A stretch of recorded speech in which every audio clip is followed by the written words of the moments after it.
We hear this man's voice a lot on the radio. Yeah, boy. Lovely. Lovely job, Oscar. Great afternoon. Fantastic. He's a former Olympic silver medalist, and now he's hoisting aloft a trophy that means that McLaren lead the rest of the constructors in the pinnacle of motorsport. On the podium with McLaren and Oscar, I felt very conscious of the number of people in the team who've worked towards that. So I felt really proud to kind of represent that group of people up there. In rowing, Tom Stallard won Olympic silver and World Championship gold. In Formula One, he's won multiple Grand Prix as an engineer with Jenson Button, Daniel Ricciardo, and now Oscar Piastri. In both sports, teamwork has been essential to his success. One of the nice things about rowing is that you can't play your weakest person out of the game. If one person checks out, then it's game over. So you're only really as good as your weakest man. To be honest, my favourite bit about rowing was the teamwork and working together. And I think that building strong teams was one of my strengths in rowing. And I think that generally speaking, that's been the case at McLaren as well. Tom knows exactly what it takes to win at the highest level of professional sport. So does he think Piastri is a future F1 world champion? For a driver to be world champion, they also need to be a leader within the team. His kind of down-to-earth but still humorous attitude is well received in the team. He makes time for people. He knows a huge number of people in the team by name and knows like personal details about them. That is quite galvanising. It makes people kind of genuinely get behind him and move heaven and earth to support him.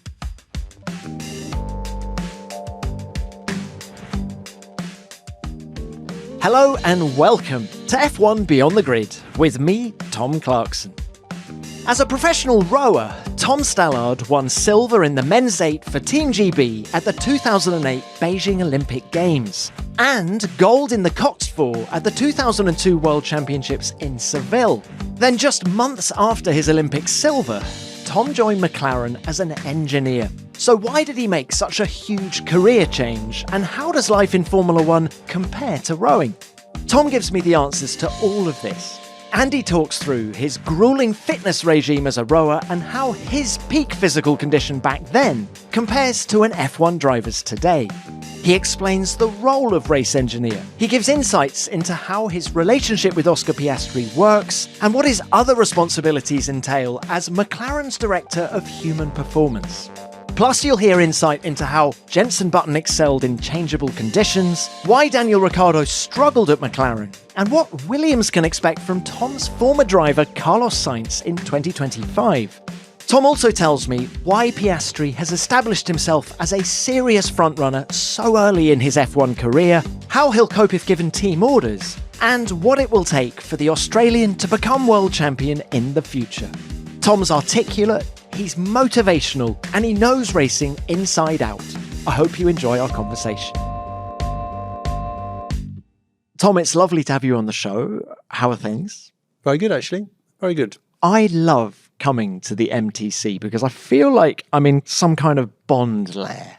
Yeah, it's Bond lair, space base, Mars colony. Does this place ever get old? I mean, I remember when it was open back in 2003 with Ron Dennis, and coming here now, seeing the old cars, seeing all the trophies. Do you find it motivational coming to work? I do, because although the building, it does get old, I think it needs a lot more maintenance now than it did when it was new. But still, yesterday was the team Friends and Family Day, and they opened up the boulevard at the front of the building to team members, but also their families. And whenever you see someone who's not been before walk into that space, everything is written on their face. You can see how impressive it is. And it's this incredible reminder of how lucky we are to work in somewhere that is so inspirational. And I guess the mood at the Friends and Family Day must have been phenomenal because the team is having a great season. Your driver, Oscar Piastri's taken, 7 podiums, couple of victories. What's it like riding this particular wave? This period feels very built within the team. There's a great sense of camaraderie or even family within the team. I think that people have a phenomenal amount of trust in the leadership of the team now, and that the leadership of the team genuinely care about the people who work here. So that is very powerful. It makes it a very positive place to work. I mean, to be honest, the good results that are coming at the moment feel like they've been built from that. You know, to some extent, we are, I hesitate to say surprised, but pleased that the results are coming at the rate that they're coming at. We knew we were developing something really powerful and building something really strong in this team. But over the last 18 months or so, then that has really started to build a momentum which now is visible from the outside, where internally it had been creating and building for a couple of years, but we'd not really had the sort of breakthrough that was visible perhaps to the media or the fans. Are you able to enjoy this moment, or do you as a team live in fear of losing the edge? I don't think we do. I think at the moment we feel very much like we're still in a developmental phase, that the team is still growing and building, and that the things we've been working on are not yet ready. The truth is, the reason why we're, if anything, surprised that these good results are coming is because we feel like there's a lot of good processes that we're still working on and developing. So there's still a lot of opportunity. So if anything, I think we are keen to show the world what we're capable of, because we don't think this is it. So this must give McLaren fans a lot of confidence for 2026 and beyond. Yeah, I hope so. I mean, it's 2026, obviously a big change of regulations. We're approaching that head on. I think the team is approaching that with confidence, but equally a big change in regulations always introduces some element of risk, let's say, some reshuffling of the pecking order. And so when you're not doing well, you can see that as an opportunity. The truth is, when you're doing well, if that's coming from having good people working in effective ways and collaborating well, that should help when you approach a new set of regulations. And I hope that we'll be able to come out of that with a positive. It does make me wonder about priorities, right? Like the team is sitting pretty at the top of the Constructors' Championship now, 2024. If you're in a similar position next year, 2025, will you in any way compromise 26 just to win another championship in 25? I mean, I think, as I say, this team we're here for the long term. McLaren, as you know, has been around quite a long time now. And in fact, we won our first championship 50 years ago. So we're celebrating that at the moment. This is about building a long-term vision. I don't think we can afford to fall completely behind on 2026. So as soon as we get to January and the opportunity comes to start working on the 2026 car, then I'm sure all Formula One teams will start to move a lot of focus onto that. And if we think that it's okay just to focus entirely on 25, you'll just get left behind in 26. Tom, can we talk a little bit more about success and performance? Because you've spent all of your adult life in sport. So first up, how does the success you're having now in Formula One with McLaren, with Oscar Piastri, compare to the success that you had as a rower? What gives you more pleasure? That's not really a comparison that I make. When I was rowing, I loved rowing. I still love rowing. My whole life was dedicated to that. And the successes that came from that were brilliant. You put everything on the line for those. And then I, to be honest, got tired of that level of training that I had to do, of permanently being knackered. And so I decided I wanted to do something else. And you can't keep rowing forever. I'm 46 now. You can't be still in the Olympic rowing team when you're 46. So I worked out that I'd like to move to Formula One. And I was very lucky to be able to make that switch. And now I dedicate everything to trying to win stuff in Formula One. So in many ways, in that regard, it's very similar. It's a different kind of effort in some way, but it's just very similar in terms of dedication. And so the successes in that way are quite comparable. Let's take it back to Baku. You're on the podium. And did you get a similar buzz up there that you did when you, won the boat race or world championships as a rower? Yes, very much so. Very, very similar to, in many ways to the Olympic podium. on the podium with McLaren and Oscar, I felt very conscious of the number of people in the team who've worked towards that and who, if you like, could have been on the podium with me or even instead of me. So I felt really proud to kind of represent that group of people up there. I hope that in the champagne battle that ensued, I did a reasonable job of living up to that. You certainly did, I seem to remember. But look, it does raise the question, right? Formula One is both human and mechanical. So how difficult is it to get all of the different elements, the car, the driver, the team, to peak at the same time? Do you know, the longer I've been in Formula One, the more you become aware that it's way more human than you think. Like, of those three things, the human bit is I guess the drivers are human as well, believe it or not. But the human bit is where it happens. And the humans develop the machine, and it comes from the kind of collaboration between them. One of the things you see a lot, like a pub quiz team is a good example. Sometimes it's better to be in a pub quiz team of one because you know the answer. England won the World Cup in 66, so you just write down 66. And actually it doesn't help to have someone saying, I think it might have been 1970. So the big challenge is, how do you get more people to produce a better result rather than more people to just spend a lot of time debating nonsense and actually quite often landing up with a worse result or a more confusing picture. So what Formula One is about is how you benefit from the magnitude of the resource you have and create that kind of situation where everyone is thinking enough in the same direction that you're not pulling each other apart, but still there's space for fresh ideas and inputs. Well, I want to talk to you about being, Oscar Piastri's senior race engineer, but can we just park that for a minute? Because you have another job here at McLaren, which is the director of human performance. What does that mean? So for us, when we talk about human performance, that's really across the, let's say, 800 people in the team. It's not just the driver human performance. It's not even just the pit crew human performance. It's how do we optimize the human performance of everybody in the team, and that includes people in the aerodynamics department or the machine shop. The role is very broad, and the idea is to bring some of the elite athlete mindset that I have, having been a rower, to the way that everybody approaches their role within the team. Is that just physical fitness, or are you working mentally as well? No, a lot of it is around mental fitness as well. The two are obviously acutely linked. One of the things I learned when I was rowing is that pretty much every time that I got ill, the first thing that had to recover was my mind getting back up for it again. Once my head was back in the game, my body would get better very quickly.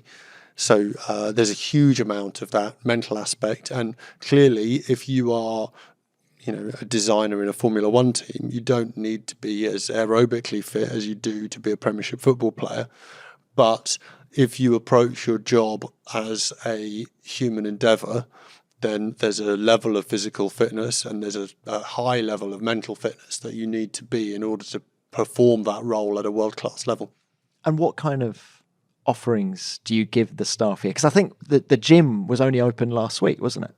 Yeah, so we've just built a state-of-the-art gym facility and medical centre that, as you say, opened last week. We're enormously excited about that. In the first week of that being opened, then we managed to get 80% of the staff through the induction process signed up to the app that goes with it.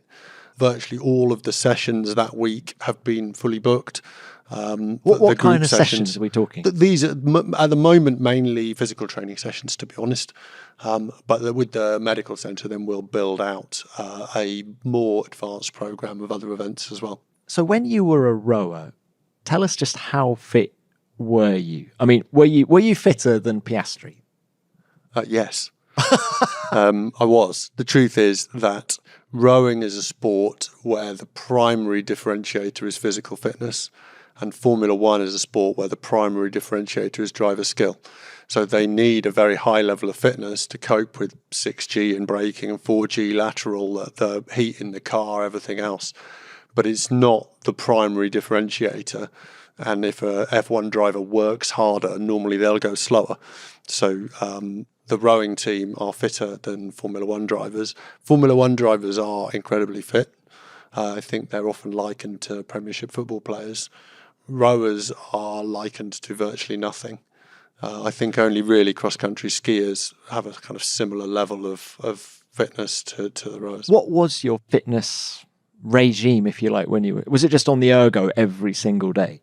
Through the winter, we would train 3 times a day most days. Those sessions were generally 90 minutes to 2 hours long. Normally, if they were in the boat, they'd normally be 20 kilometres.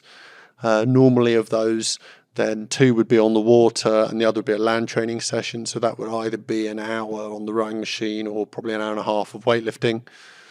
The rest days normally would be 1 Sunday per month.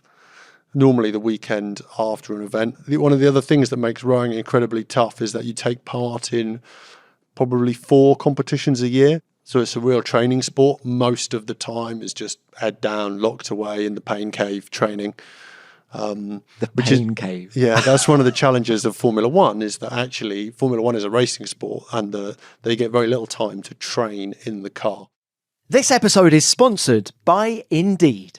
We're all driven by the search for better. But when it comes to hiring, the best way to search for a candidate isn't to search at all. Don't search, match with Indeed.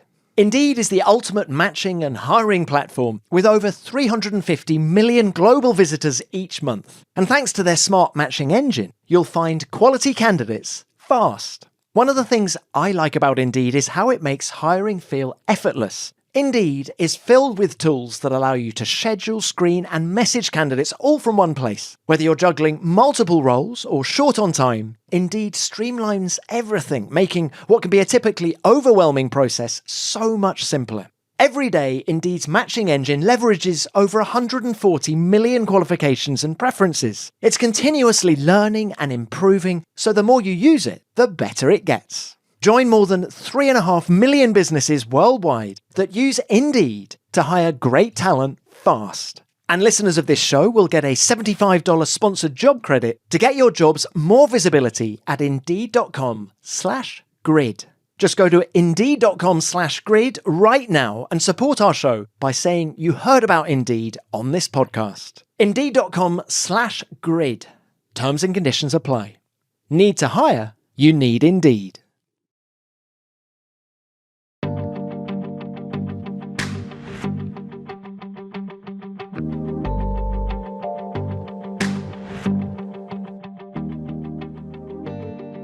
What was your highest point as a rower?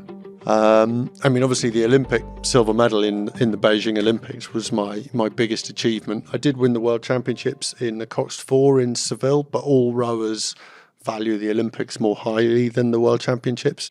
If I'm honest, the highest point was winning the heat in Beijing. In the heat, we were brilliant, and we won our heat by clear water, and that was the best we rode. And actually in the final we were unable to produce that performance, and the Canadians who'd won the other heat were able to beat us. So peaked too soon in the Olympics. I mean, that's actually quite an interesting example of what lessons did you learn in that Olympic experience, maybe that you can transfer to working with Oscar and McLaren now?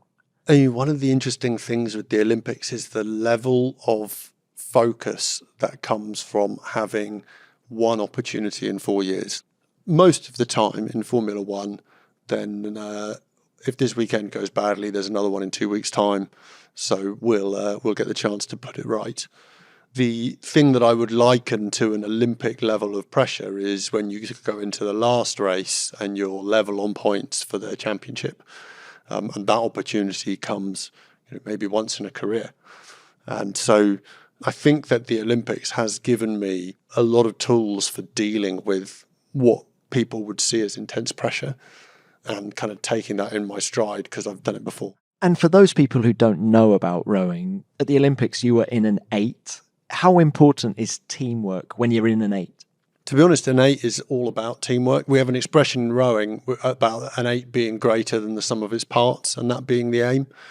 One of the nice things about rowing is that you can't play your weakest person out of the game. Like in football, quite often a team will win with 10 people on the team because someone's been sent off, someone didn't turn up because they were ill, you could still win. In rowing, if one person checks out, then it's game over, and 7 will never beat 8. So you're only really as good as your weakest man. You have to build each other up together to get the best outcome, which I found incredibly fulfilling. That was, to be honest, my favourite bit about rowing was the teamwork and working together. And an outcome of that is that those people have remained incredibly close friends, even nearly 20 years on now. And does your side of the garage at a Formula One race, do you feel that you are pulling all in the same direction and somehow what you learnt in rowing is being used now in Formula One? Yeah, I think so. I'd like to think so. I think that building strong teams was one of my strengths in rowing. And I think that generally speaking, that's been the case at McLaren as well. I think that the people I work with generally, touch wood, like working with me. So building that team, I think, is important. I think that goes beyond just side of the garage, though. The garage is pretty unified, and I would be disappointed to learn that was specific to one side of the garage. You worked with Jürgen Grobler. We're talking about rowing again, just who was, I think, the most successful coach in Olympic history. He's got a phenomenal record. What did you learn from him that you can apply now in Formula One, and particularly in your role as Director of Human Performance? Jürgen won gold medals at every Olympics from 76 till 2016.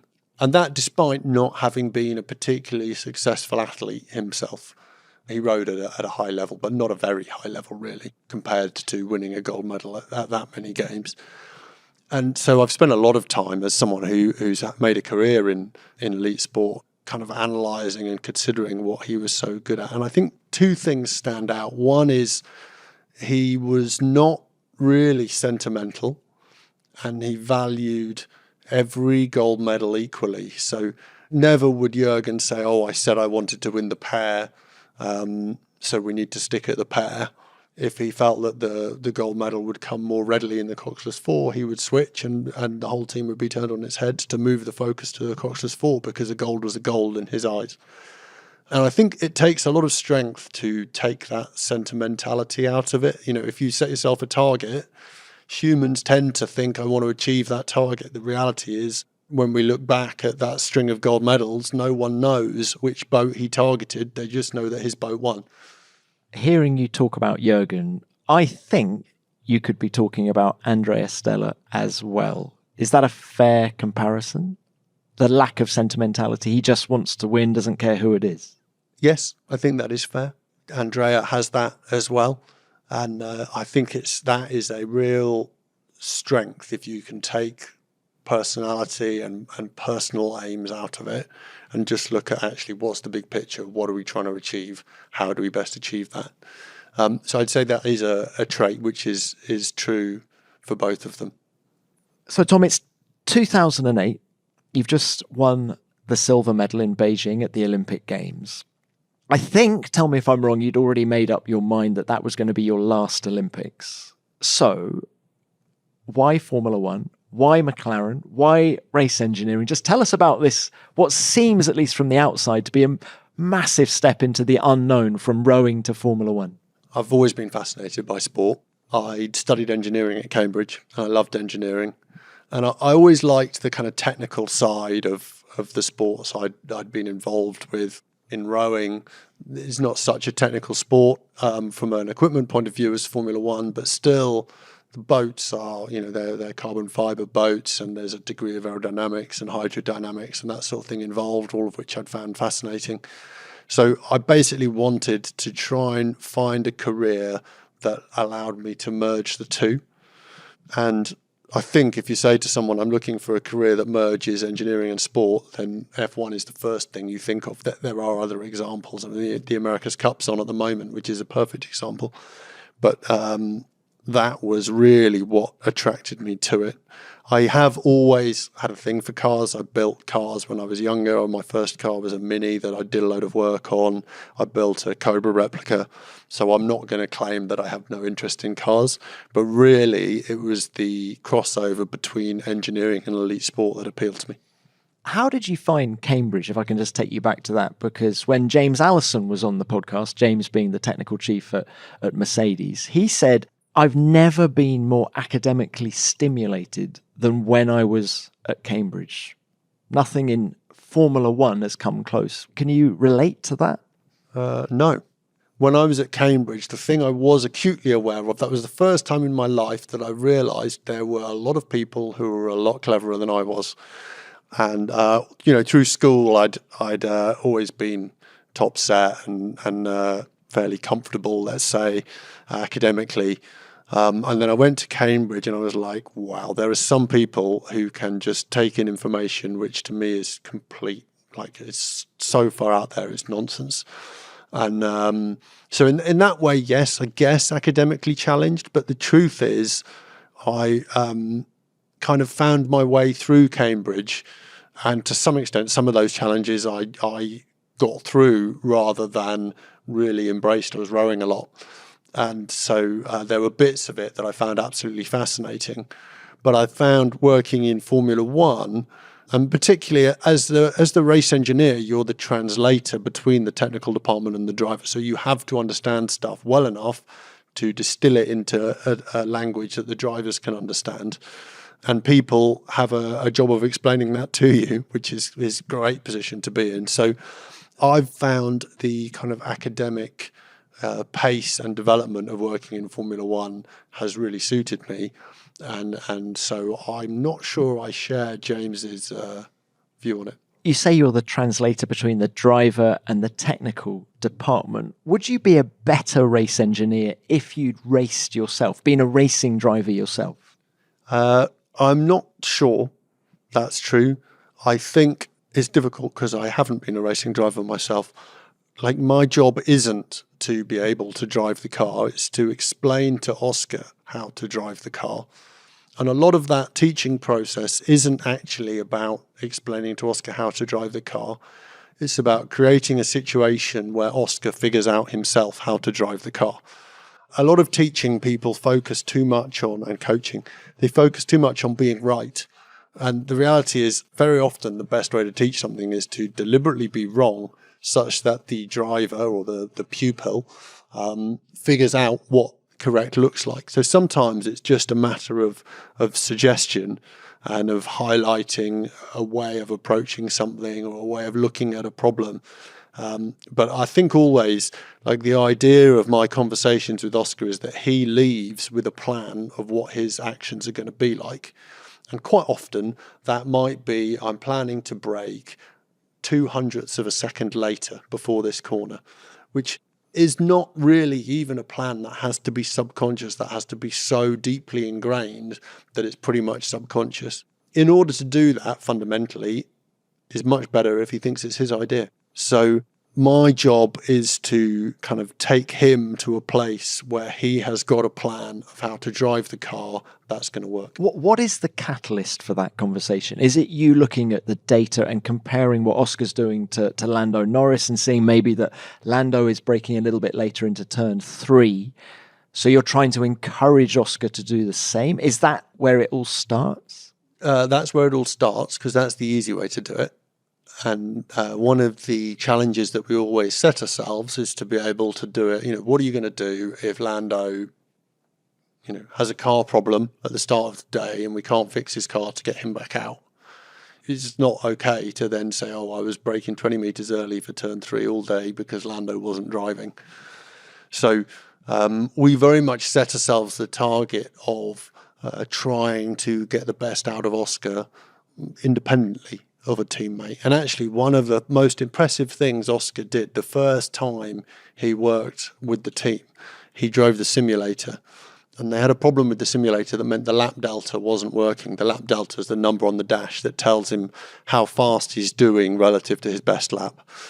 within less than 10 laps, he was matching the lap times of our race drivers, matching all the break points. He just dialed all that in himself, no feedback, incredibly quickly. And he has that ability to figure all that stuff out himself. So often as a race engineer, one of your jobs is to not mess him up. You don't want to be, if you say too much, you can just create noise in the guy's head. And that's true of any driver, not just Oscar. So the driver themselves have a process of improving and developing and testing things. And really what you want to do is to kind of support that. And that's a bit what I mean when I say it's about creating an environment where he has the right idea of what to do in his head, rather than creating an environment where I was right and I told him to do something, but he didn't believe it, so he didn't really do it. Tom, what's your attitude to data? Because what is it? The cars have, 300 sensors, 4,000 channels. Do you think there's too much data out there? No, I don't. That's with your engineering head on, I guess. Imagine there was no data. There was a ban on data. How would that change your day-to-day trackside? I think if there was a complete ban on data, it would change it a lot. If there was a ban on the telemetry, the live data coming back from the car, it actually wouldn't change that much. It would just mean that we had to work even harder in between the sessions, let's say. The complete ban on data would change things a lot, because you can't learn that much from a video. And it would move to a situation more where you relied on the feedback of the driver to adjust the car. The truth is, we would almost never have a complete ban of data, in that we would still be simulating things in the background, even if they were unrelated to the car. You can't unlearn what you've learned. So it's almost an unimaginable situation in Formula One now. And it's interesting, I mean, with my rowing hat on, it's interesting to compare the way Formula One relies on data almost exclusively, because the cars are so fast that videoing them in a way that allows you to really see what's going on is very challenging. And a lot of the movements are very small. The pedals, for example, are completely hidden. So when you watch Formula One on TV, it's very difficult to understand what the drivers are doing with their feet, even though you can see what they're doing with their hands. Best example of that is Jenson. Jenson Button, everyone always said, was the smoothest driver in the world because they couldn't see what his feet were doing. But he drove like a duck, and his feet under the surface of the water were doing all kinds of things to keep the car balanced such that he could be smooth with his hands. So I think that effectively all sport people use data. It just depends on what the data in question is. It might be that is sitting in a launch, following a boat, watching the boat, or even from a bike on the bank, watching the boat row past. It might be that is 4,000 data channels coming back from a Formula One car. It's almost unimaginable to approach sport in a way that has no data. You might say no wiggly lines, but we would just find a different source of data to tell us what we were interested in looking at. Interesting that you mentioned Jenson, because I did want to ask you about how experience changes a driver, in that Jenson, what he did more than 300 Grand Prix. He was already a world champion when you started working with him. How does experience make a driver better? And was Jenson still learning stuff when you started working with him? He was definitely still learning stuff. The experience, I think, makes a driver better because they are better equipped to deal with different situations. I mean, a perfect example with Jenson is his ability to read conditions, judge what tyre he should be on, get the best out of kind of changeable conditions was phenomenal. And many of his greatest wins were in those kinds of changeable conditions. Really, that sort of thing comes from experience. I think the other aspect that comes from experience is one of the great myths around Formula One is that different drivers like different kinds of car. The truth is, every driver, their ideal car is the same, and what they're looking for is the same. What varies is what they hate and what really trips them up. And the bigger you can make your sort of operating window of like, oh, I can cope with this, and still be really quick, then the better you do. And so some of that comes with experience. And then the last thing I'd say that really comes with experience is the tyres on a Formula One car are incredibly complicated. They are, they look like just a big block of rubber, but they are operating at, at times well over 100 degrees. They're sticky. The surface of the rubber is almost molten and moving around. The shear through the rubber, if you think of a car which is pulling 6G, and you think of all of that force is just going through the rubber in the tyre, then the shear in the rubber is incredible. That's generating massive amounts of temperature. So the tyres are just trying to pull themselves apart. And understanding how to get the maximum grip out of, we often joke about them being a black box, the tyre, understanding how to get the maximum grip out of that, exploit it over a lap in qualifying, over a stint in the race, kind of being able to predict that and adapt to that quickly, I think is primarily experience. It's very difficult to teach that in a classroom before someone's driven an F1 car. And is that feel for grip on the limit that you're alluding to there, is that the difference between the great and the good? Because I look at this year's Red Bull, it seems Max Verstappen is the only one who can drive that car effectively. If you wind the clock back to the mid-90s, Michael Schumacher seemed to be the only one who could drive the Benettons. All his teammates, great drivers, just couldn't get close to him. That's all about feel, is it? I'm not really qualified to talk about Red Bull or Benetton. No, sure. But when you have one driver that's so dominant in a team, I think normally when you have one driver who's so dominant in a team, it's because the car is in a window or the car has some characteristics that the other driver really struggles to cope with. And if you can improve those characteristics, you will reduce the deficit between the drivers. You won't necessarily eliminate it. And often what will happen is that the conditions will then unpick the less skillful driver, or the requirement to do a much longer stint than was originally planned, or whatever it may be. So you never fully close the gap. But I think that some drivers have a very broad window in which they're happy that they can get the best out of the car and they can shape the car around them. And other drivers struggle to adapt to those limitations of a car, even though they may be brilliant with other limitations from a car. This episode is sponsored by Vanta. In today's business landscape, where trust is more critical than ever, proving to your customers that their data is safe isn't just a bonus, it's essential. Whether you're just getting started or looking to enhance your security program, having seamless, reliable compliance systems in place is key. With Vanta, you can automate compliance for ISO 27001, SOC 2, GDPR, and more. So you can focus on what you do best, which is running your business. By saving you time and money, Vanta makes security feel effortless while helping you build and maintain that all-important customer trust. But it doesn't stop there. Vanta's AI technology also helps you simplify the whole security review process, automating questionnaires and giving you the tools to showcase your security practices with a customer-facing trust center. Join the ranks of over 8,000 companies worldwide, names like Atlassian, Flow Health, and Cora, who use Vanta to manage risk and prove security in real time. Our audience gets a special offer of $1,000 off Vanta at vanta.com/grid. That's VANTA.com/grid for $1,000 off.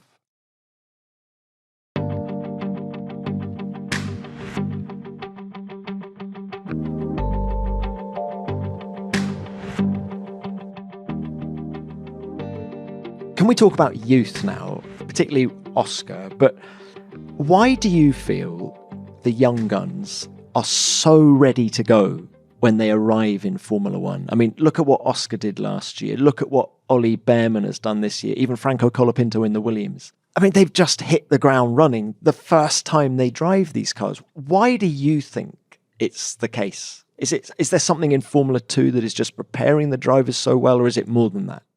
What you say is true. The young guns who've arrived have been very impressive. But if you look back at, when Lewis joined Formula One, that was not so different. But Tom, he did, I think, 10,000 Ks of testing over the winter, 2.6 to 2.7, and he'd done 2 years in Formula 3 and 1 year in GP2. He can't. I feel like Lewis's ramp up to Formula One was smoother, whereas these guys are coming from, some of them, relative obscurity, sort of mid-grid Formula 2, and bam, getting the results in F1. Yeah, it's true.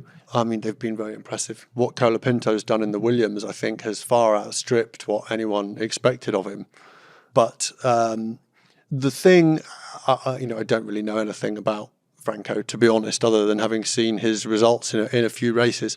But looking at Oscar's kind of car control coming into Formula One was phenomenal on day one. So I can imagine that some of these other drivers have a similar characteristic to that. What Oscar's had to learn a lot, as I said, is the stuff that comes with the experience of I felt these tyres at this kind of circuit, I felt these tyres at this kind of circuit. There were certain circuits in Oscar's first year where he was immediately incredibly good. And I think Saudi Arabia was probably an easy example to pick for that. I think that was race 2 last year. And he had what would have been a great weekend apart from an accident on the first lap. But he qualified very well. He was in Q3. The car at the time was not necessarily worthy of Q3 or not consistently. But he was really strong at that circuit straight away. There were other circuits where his lack of experience, which became a lack of knowing how to get the best out of the cars and the tyre, came unstuck. And I think that's what you'll tend to see with the rookies coming in, is that they have some phenomenal weekends and some poor weekends, which potentially go unnoticed because expectation wasn't that high. And the simulator can't replicate the tyre situation at a Grand Prix. Ultimately, at the moment, I think the short answer is no. Obviously, we're a Formula One team and we're working on that pretty hard to get closer to that and improve that. We can capture a qualifying lap pretty accurately, but capturing a 20-lap run where the tyres get a little bit worse every lap and the amount they get worse is a reaction to what happened the previous lap, that is very challenging to do because the tyre is such a complicated thing to model. I don't mean to be negative about your sim, because if there's one observation from the outside looking in at McLaren, certainly this year, is that you guys arrive at a Grand Prix very ready to go, and then the others seem to catch up, if they do at all. Not the case in Singapore, but they do seem to catch up over the weekend with more running. So it would appear that your sim work pre-weekend may be better than anyone else's. I think one of the things we pride ourselves on is preparation. This is Formula One, so everyone is doing a lot of preparation. But I think we arrive at a weekend having done a lot of preparation.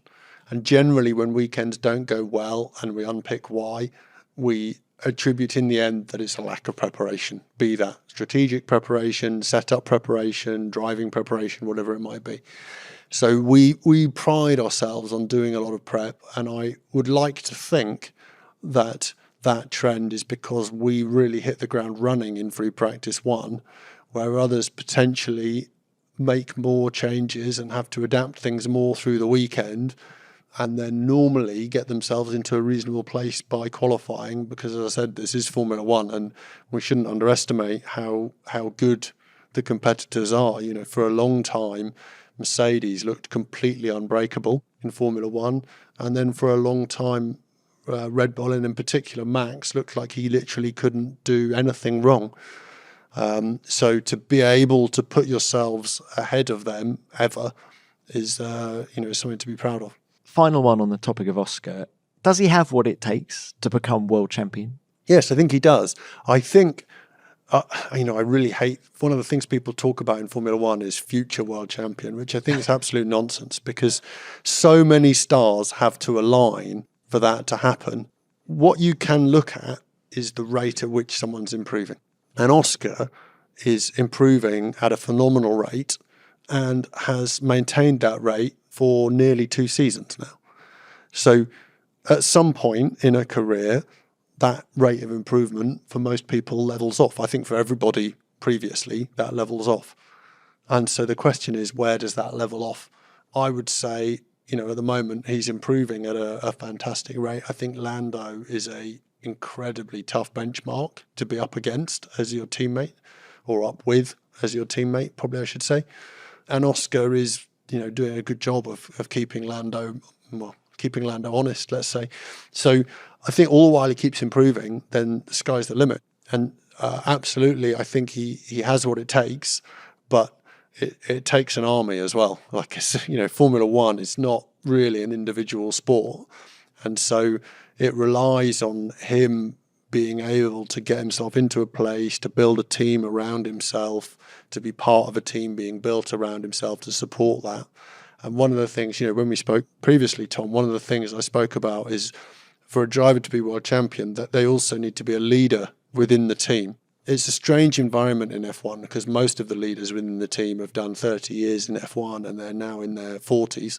The driver comes in aged 21, 22, and you say, oh, by the way, you're now a leader in this team of 800 of, the top engineers and mechanics in the world, and go on, off you go and be a leader with very little, this is just some guy who got in a go-kart when they were a kid and drove it around in circles, and now suddenly you're leading an organisation of 1,000 people. How's he coping with that? I think that is an area where he is coping phenomenally well, and his kind of down-to-earth but still humorous attitude is well received in the team. He makes time for people. Oscar has a very personal relationship with the team. He knows a huge number of people in the team by name and knows personal details about them.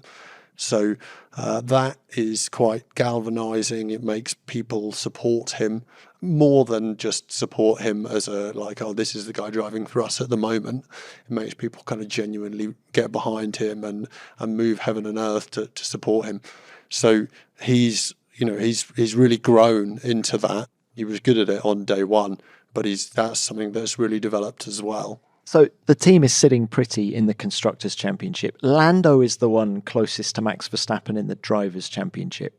If it requires Oscar to give up a win to help Lando in his pursuit of the Drivers' World Championship, how do you think that would affect Oscar? You're a competitor. You've been there. You're a sportsman in your own right. So I think there's two aspects to that. The first is that this team is really tight, and this team wants the best for the team. I know you said we're sitting pretty in the Constructors' Championship. It never feels like that on the inside. As I said before about some of the competitor cars, I mentioned Mercedes and Red Bull, but Ferrari looked like a pretty significant challenge in the Constructors' Championship as well. So we've got a lot of work to do just to sew that up. The Drivers' Championship, then Lando is the closest driver to Max on points and is therefore at the moment our best chance of catching him. And obviously as a team, we want to win both, and the team includes both drivers. The other thing I would say is that if you're a driver who thinks you're going to win Drivers' Championships, you want to be in a team that will support you to do that. And so if you are not prepared to help the team achieve that when it's the other guy, how do you expect the team to treat you when it's you the next time? So not that there has to be a tit for tat within that, but simply that there have been plenty of examples of Formula One teams where the two drivers just rip strips off each other for the whole season, and then at the end of it, Kimi Räikkönen wins. I think that from that point of view, Oscar has been very, very positive in his support for the team and willingness to support the team in what needs to happen.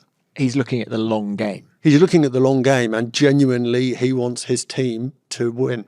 Can we talk about a couple of other drivers you've worked with? Daniel Ricciardo is a hot topic at the minute, of course. He's going to be much missed in Formula One. How do you reflect on your time working with Daniel here at McLaren? I mean, working with Daniel was great because he's just a really lovely guy. He's a really positive guy to be around. I think it's well known that we didn't achieve what we wanted to achieve with him at McLaren. But there were peaks, Monza Absolutely. 21, obviously. Why wasn't he able to reproduce those performances more often? There were times when he kind of was able to get on top of the car, able to drive the car how he needed, able to get the best out of it. And that weekend in Monza, he was pretty faultless all weekend. It was a sprint weekend. He qualified well. We moved forwards in the sprint.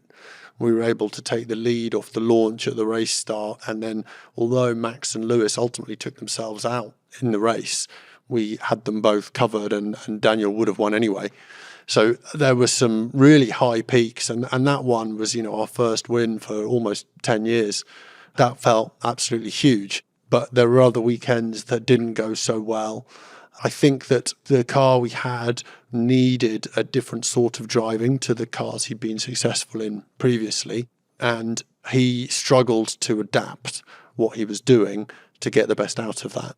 Obviously, he stopped working here and went to AlphaTauri. And again, my impression from the outside was that his time there was similar. There were some very good days when they achieved what they'd been hoping to achieve in that team, and other days when it didn't work as well. So I think the main thing is that Daniel, when he was here, was always really positive, always really supportive with the team.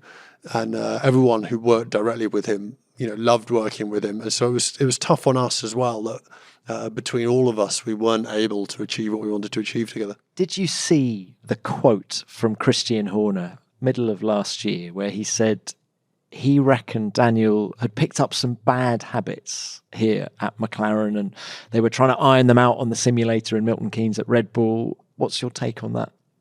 I disagree. Was he doing anything that you thought was odd in the way he was driving the car?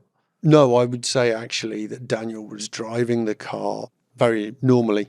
And if anything, our car required some quite specific actions with primarily around the turn-in phase of the corner, which he struggled to adapt to because they require very, very precise timing from the driver. And you have to do that quite ballistically, very, very quickly. There were other corner types that didn't require such a sharp input, that Daniel's approach worked very well. And if anything, Lando learned from Daniel in those. So I don't think he did leave the team with bad habits. He learned the team having adapted his driving in a certain way to try and get the best out of our car. And then clearly, at the time at least, the Red Bull felt like they needed something else. My impression is that is not so much bad habits as just like, I've got one approach now, I'm trying to adapt to another car and just a different way of driving. Final driver I'd like to ask you about, Carlos Sainz. Now, we had Williams team principal James Vowles on the show a couple of weeks ago, and he says that he thinks in Carlos and Alex Albon, Williams have the best driver lineup in Formula One in 2025. I don't want to get into that necessarily, but I would love your opinion on what Williams are getting in Carlos Sainz. What kind of a driver is he? Carlos is a brilliant driver to work with. Carlos once said to me that when we asked him what his ideal job in Formula One was, he said race engineer before he considered whether driver was an option. And he loves the engineering and the technical side of Formula One. And it makes sense because his dad, Carlos Sr., is the same in rally. So I think they are getting someone who will really want to engage with their technical department, who will want to, join engineering meetings and help them be pushing in the right direction. He absolutely loves all that. Carlos is probably, of all the drivers I've worked with, the one I've stayed closest friends with when I stopped working directly with them. He's a really easygoing, nice guy to deal with. He's kind of demanding when he needs to be demanding. You actually want to work with someone who's demanding when things need to be demanding, but he's funny, he's a bit wacky. He's definitely going to be a big asset to the Williams team, and I think will help them a lot. Another thing James said is that Carlos has improved every team he's raced for. Would you agree with that? Certainly, he improved McLaren. He was brilliant at McLaren. He joined, I think, when he joined McLaren, he'd been dropped by Renault as it was at the time, and his stock in Formula One, to be honest, wasn't that high. And I think that he helped McLaren improve a lot at the time when we really needed that. And I think that we set him back on his feet and, positioned him correctly as one of the top drivers in Formula One. So I think that is true. I think he's clearly helped Ferrari as well. And, genuinely, I'd say they're a very realistic challenge in the Constructors' Championship at the moment. And no small part of that should sit with him. So I think that probably is fair. It's much harder for me to talk about the kind of AlphaTauri, Renault days when, to be honest, I didn't follow him that closely until he arrived at McLaren, and I was like, oh, it turns out he's pretty good. So he's still a mate. You clearly have to form a very close bond with the drivers you're working with. What are the non-negotiables for you when it comes to establishing that relationship? What are you looking for from a driver?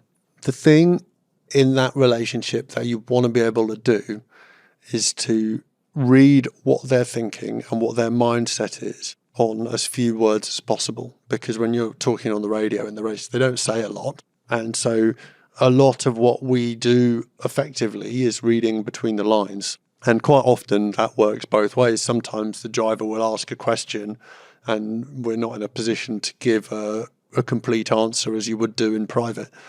So building that relationship such that you know what each other are talking about, you know when something is said in a one arm tied behind the back kind of way, you can pick up the frustration in a driver's voice, even though he knows that conveying that isn't helpful. That is the key part of the relationship, because during the race engineer, you're literally the voice inside the guy's head. So being able to, if you like, read his mind and give him the key piece of information he needs immediately before he realizes he needs it, that's the aim. Well, Tom, it has been brilliant to speak to you. Thank you very much for your time. When this show comes out, we're going to be touching down in Austin, 6 races to go. What's the excitement level within McLaren about what's to come? I mean, massive excitement, because there's a lot on the table for us. I think that we have impressed even ourselves, that we've got ourselves this close going into the last 6 races. We knew we were on a good trajectory. We knew the team was in a good place. But the competitive position is maybe a nice surprise, let's say. I think we go in with a lot of confidence, with still a sort of underdog, like a 1-point underdog feeling within the team. I'm not sure how much that's shared externally or not, but I think certainly in the Driver Championship, that's a reasonable description. And in the Constructors' Championship, as I said, the Ferrari team look very strong. They've had some great races. Their race pace is always good. So I think that's far from a given. And, you know, one of the exciting things in Formula One is that, and is one of the things that makes sport great, is that it can be incredibly cruel. And you can have what looks like a shoe-in becomes completely unravels because of one small bolt that undoes during the race or whatever it may be. So we need to stay on top of the reliability of the cars, the kind of strategic delivery. There's quite a lot to get right between now and the end of the season, but with so much at stake, it's a really exciting time. So much at stake. And what would it mean for you personally to win the Constructors' title with this team? The first time they would have won it since 1998. I mean, I've been at the team since 2008. When you asked about leaving rowing and coming to Formula One, I had a 2-week break in between the Olympics and putting on a suit to join McLaren. And we won the Drivers' Championship that year, but actually it was 2 months after I joined the team. It was almost too soon for me to feel like I was genuinely a part of it. My mood at the time was really happy for my new friends rather than feeling like I had been part of us winning the Drivers' Championship. So this would be the first time that it would feel like it was something that I'd been a big part of creating. I mean, I say a big part, a 1/800th, let's say, of creating. So that will be really special. And there've been periods in that 15-year, 16-year nearly history that I've been in the team where this has looked incredibly far away. And I think particularly from the outside, it's looked incredibly far away. And you know, we've been into qualifying sessions where the dream was to try and get one car out of Q1. As a team, we've kind of stayed together through all that and fought through all that, and things have developed and improved and we've picked up momentum. And so it would feel incredibly special if we can deliver that. Can we end this just what I call the traditional way? We have some quick fire questions. First one, what else are you good at? Rowing. Yeah. The reason why I'm good at this and rowing is just like blind determination. I just keep going. Big diesel engine, just keep going, keep pushing. Does that transfer into other sports though as well? Is there something else, like do you cycle? I try not to. I'm rubbish at sports that require eye-hand coordination. Anything with catching or hitting involved is a total disaster. But sports like sailing, windsurfing, skiing, which are primarily muscle memory and balance, then I'm quite good at those. which racing person, dead or alive, would you want to be stuck in a lift with? I'm not sure I want to be stuck in a lift. You're an engineer, you can mend the lift, but imagine you've got a good half hour to chat to someone. I don't think I have a good answer to that because I don't really think about sport in that way. And I don't particularly have heroes. I'm very kind of forward-facing in that regard, so I'm not sure I have an answer to that. Who would play you in a film? Jason Statham, apparently. Yes, that's very good. That's one of the best answers we've had for that. Who is the coolest person in your contacts? Who is the coolest person in my contacts? One of the drivers I've worked with previously, I imagine. I'm not sure I have anyone else particularly cool in my contacts who's cool outside of F1. I want a more eclectic answer, but I don't think I have one. Can you name that driver? Pedro de la Rosa. Pedro's a total legend. King of Spain. Great racing driver too. Were you working with him? So when I joined the team, he was in the simulator team. He was one of our simulator drivers. He stopped racing from McLaren by then, but he was one of our simulator drivers. And I learned a hell of a lot from Pedro, but he's just a really lovely guy. So I'm going to go with Pedro. Okay. Look, final one. If you hosted a podcast like this, who would be your first guest? Do you know, I think Ron Dennis would make a great podcast guest. You need to try and get him on. Oh, believe me, I'm trying. Is there anything you'd want to ask Ron? Not particularly, but I guess I'd be interested. Like Ron has really, when he left McLaren, one of his big things was I was just a chapter in the book. And he has had incredible closure from it. So he's really not been around at all. So I'd be fascinated to kind of see how he sees McLaren now, because it's very different now as a team, both internally and externally, from when he was in it. And I'd be fascinated to see his impression, good and bad, of what's changed. Tom, what a great chat. Thank you very much for your time. Cool. Thanks, Tom.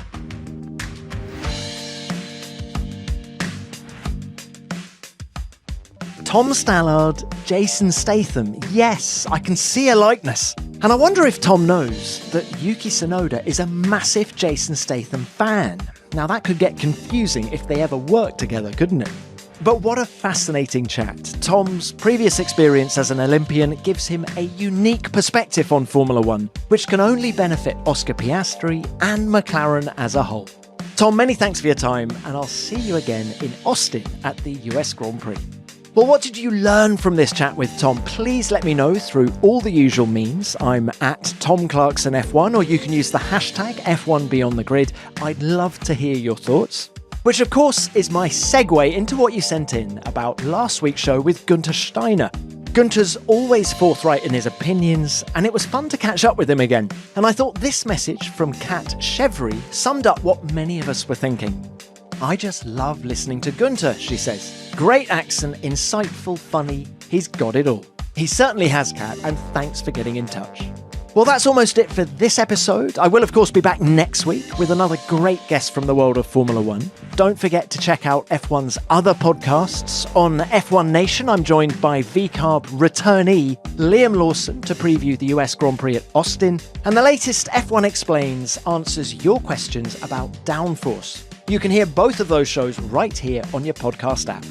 Well, thank you very much for listening. F1 Beyond the Grid is produced by Formula One and Audio Boom Studios. Until next time, keep it flat out.